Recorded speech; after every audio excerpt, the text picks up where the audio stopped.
इस लेक्चर में हम कंटिन्यू कर रहे हैं कॉस्ट ऑफ कैपिटल। तो इसका एक लास्ट पार्ट आते हैं weighted average cost of capital.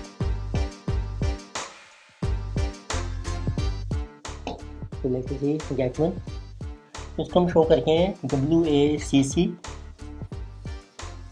And जिसे कि कहा जो weighted average cost of capital.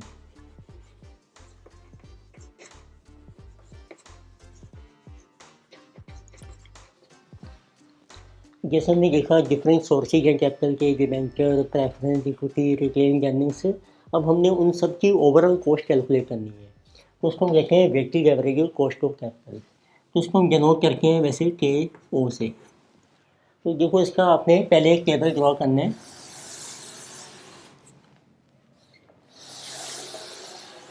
उसमें फिर आपको मेंशन करना है what is your source of capital. जैसे डिबेंचर्स हैं आपके, या जिसको डेट कहते हैं। सेकंड है आपका preference share and number third है इक्विटी शेयर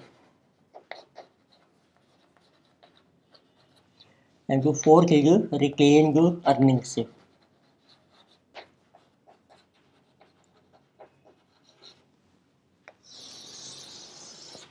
नॉर्मली क्या होता है, कंपनी की बैलेंस शीट ये होती है, तो वहाँ से आपने उसका अमाउंट चेक करना है कितना है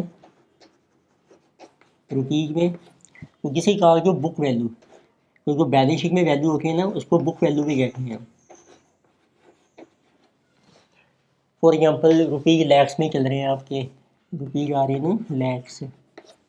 आपको डेट की वैल्यू दी है, सपोज जिस वन है 3 lakh, preference 2, equity 1, retained earnings are 4। तो इस तरीके से आपका टोटल कैपिटल आ जाएगा। तो टोटल कैपिटल इज 10 लाख। फिर आपने इसका वेट कैलकुलेट करना है। तो इट मीन्स पहला स्टेप है आपका वेट। इसको हम W से शो कर देंगे। तो वेट को क्या है कि what is percentage of each source of capital in total capital. ये आ जाएगा percentage of each capital in total capital.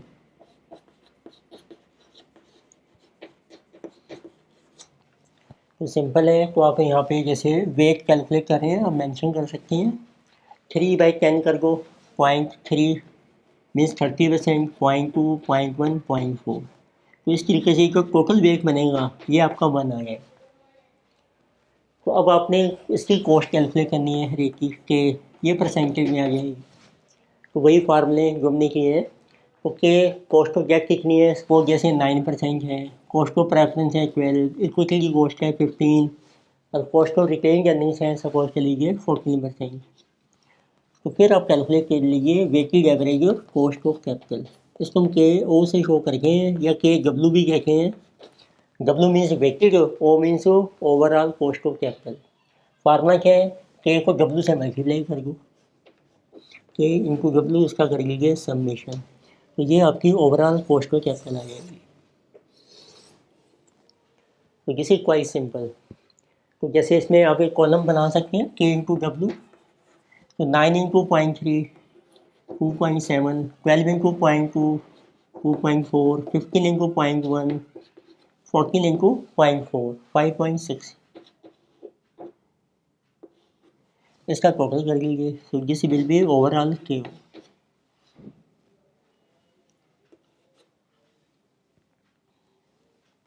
तो इसकी 12.2% आपकी कॉस्ट ऑफ कैपिटल आ जाएगी। फिर इसमें एक मेन पॉइंट क्या है कि जो वेट्स लेते हैं ना हम, वो किसी बेस पे ले सकते हैं। जैसे हमने ली यहाँ पे बुक वैल्यू ली है हमने, तो बेसिस ऑफ वेट्स।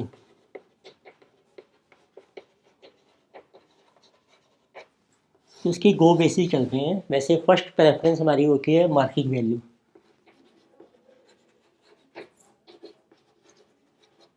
देखिए आपको मार्केट प्राइस दिया है, जैसे डिबेंचर का, प्रेफरेंस शेयर का, इक्विटी का। तो यहाँ से आप उसके नंबर निकालो और इनको कर दो मार्केट प्राइस, वो आपकी मार्केट वैल्यू आ जाएगी। फिर उसके बेस से वेट आप ले सकते हैं। और यदि क्वेश्चन साइलेंट है, मार्केट वैल्यू नहीं दी, फिर आपका बुक वैल्यू के बेस पर भी आ जाएगा।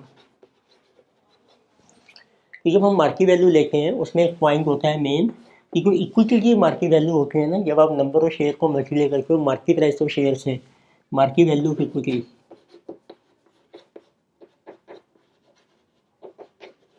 ये हमारी कंबाइन होती है हमेशा of equity share capital plus retain earning से। मार्केट वैल्यू इक्विटी एक combined value of equity share capital so and retained earnings.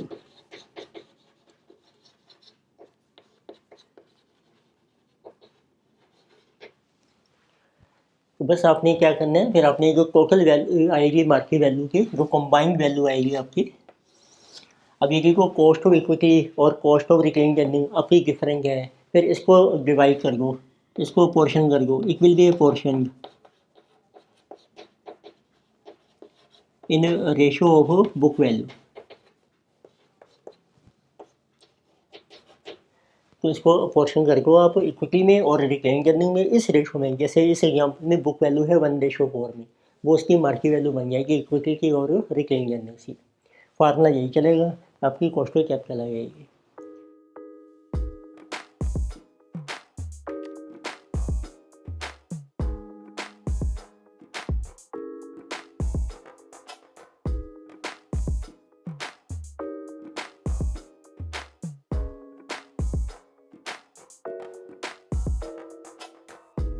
तो क्वेश्चन करके हैं एक एग्जांपल, लेट अस सी एग्जांपल नंबर 14। क्योंकि लास्ट लेक्चर में हमने एग्जांपल 13 का डिस्कस किया था, अब हम कर रहे हैं एग्जांपल 14। इसमें आपको मेंशन किया है shares of Alpha Limited are currently being quoted at a price earning ratio 7.5 times. तो इक्विटी शेयर के बारे में ये रहे हैं कि जो शेयर का जो प्राइस है, शेयर्स आर कोटेड, कोटेड का मतलब होता है market price. So this is our at price earning ratio of 7.5 times। तो वो प्राइस अर्निंग रेशो क्या होती है आपकी, जिसे जो market price of share upon EPS, तो ये रेशो दिया है आपको 7.5। रिटेन्ड अर्निंग्स होगा कंपनी बीइंग, रिटेन्ड अर्निंग भी दे रखी है आपको, retained earnings of company being, ये आपको दी है 37.5%। एक इतने परसेंट हम रिटेन कर रहे हैं प्रॉफिट का, और उसकी वैल्यू है ₹6 per share. And first part they're asking compute company की कॉस्ट ऑफ इक्विटी, को आपने कई कैलकुलेट करनी है। If investors expected annual growth rate is 8%। तो फर्स्ट पार्ट है आपको कई फाइंड आउट करना है, और जो ग्रोथ रेट है वो है आपकी 8%। तो इसमें देखते हैं, देखो पहले आपको ग्रोथ रेट का फार्मूला क्या अप्लाई होगा आपको, जिसे कि D0 into 1 plus growth upon price of share plus growth, ये आपकी कई आ जाएगी। अब इसमें देखो डिविडेंड भी चाहिए हमें, प्राइस भी चाहिए। तो यहाँ से चलेगा क्वेश्चन। रिटेन अर्निंग्स कितनी है, 37.5% है, ₹6। ये होता है अर्निंग का कितने परसेंट हमने रिटेन किया है, तो उससे EPS आ जाएगी। तो अब लिखो फार्मूला होता है परसेंटेज ऑफ रिटेन्ड अर्निंग्स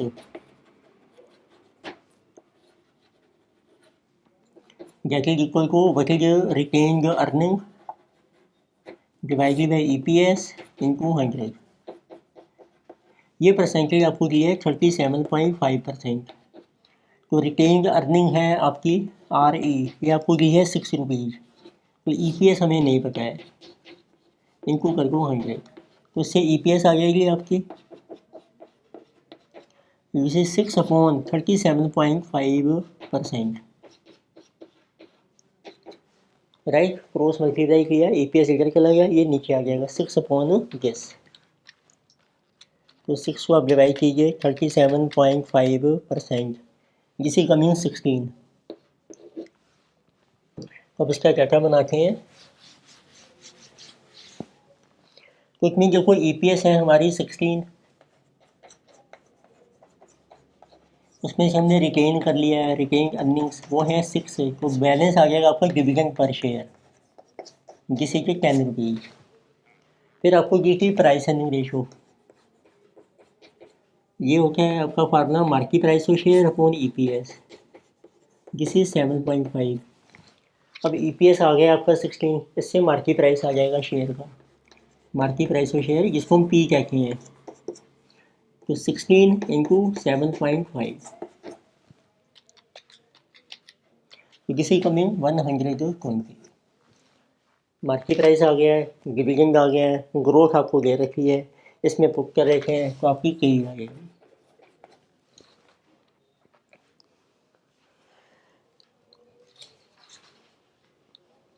तो देखो डिविडेंड है आपका 10, इसमें ग्रोथ होगी आपकी 8%, 1.08, प्राइस है आपका 120 प्लस ग्रोथ है 0.08, तो दिस विल बी के। So 10 into 1.08 divided by 120 plus 0.08, 17%, 0.17, it means 17% आपकी आ गई के। तो अच्छा क्वेश्चन है। नेक्स्ट है second part, they are asking if anticipated growth rate is 10% per annum compute indicated market price which is same cost of capital।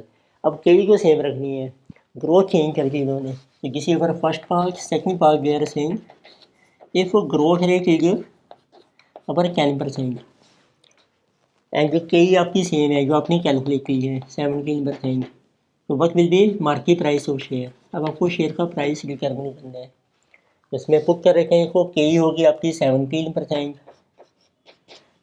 Dividend same है 10, growth change होगी 10%, के है आपकी और प्राइस आपका मिसिंग है पी, प्लस ग्रोथ है आपकी 10%।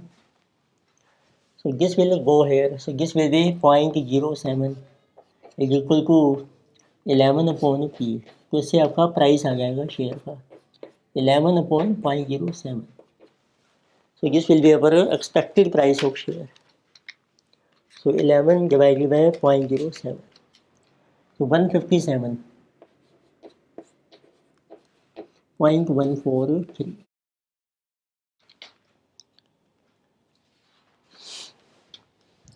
तो नेक्स्ट इसमें है थर्ड पार्ट भी दिया है आपको एक क्वेश्चन में, if company cost of capital is 15%। अब आपको दिया है थर्ड पार्ट में, इफ कॉस्ट ऑफ कैपिटल में cost of equity is 15% and anticipated growth rate है आपकी 11%। So compute the market price of share, price आपको निकालना है एंड एज्यूमिंग अगर कंडीशंस रिमेनिंग सेम, बाकी जो कंडीशंस हैं वो आपकी सारी सेम है। तो इट मीन्स बचे कि डिविडेंड आपका जो है वो सेम रहेगा 10, तो वही सेम फार्मूला अप्लाई कर लीजिए। देखो कई है आपकी 0.15, डिविडेंड है 10, ग्रोथ होगी आपकी 11, अपॉन प्राइस मिसिंग है प्लस ग्रोथ लीजिए 0.11। So 11 will go here, 0.04 is equal to, so this is our 10 into 1.11, 11.10 upon P, तो इससे आपका प्राइस आ जाएगा शेयर का, so divided by 0.04, so this will be rupees 277.250। तो नेक्स्ट एग्जाम्पल लीजिए number 15। तो इसमें देखो आपको मेंशन किया है prevailing risk free rate of interest in 10 year government of India treasury bond से जो 5.5%।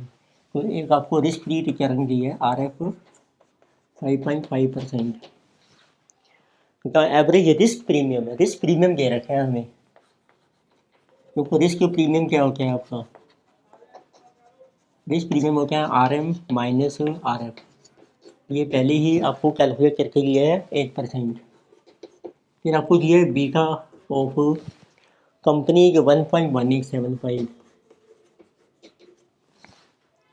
सो company now wants to take up a project, company एक प्रोजेक्ट स्टार्ट कर रही है रिक्वायरिंग एन इन्वेस्टमेंट को ₹75 crore with a debt capital ratio of 20%।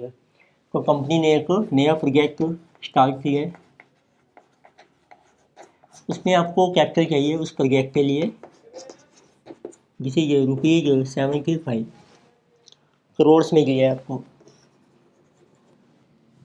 और उसमें जो डेट है आपका कैपिटल के ऊपर वो है आपका 20%। And the beta of this project is 1.4375। पर अब जो इस प्रोजेक्ट का बीटा है आपका वो आपको दिया है 1.4375।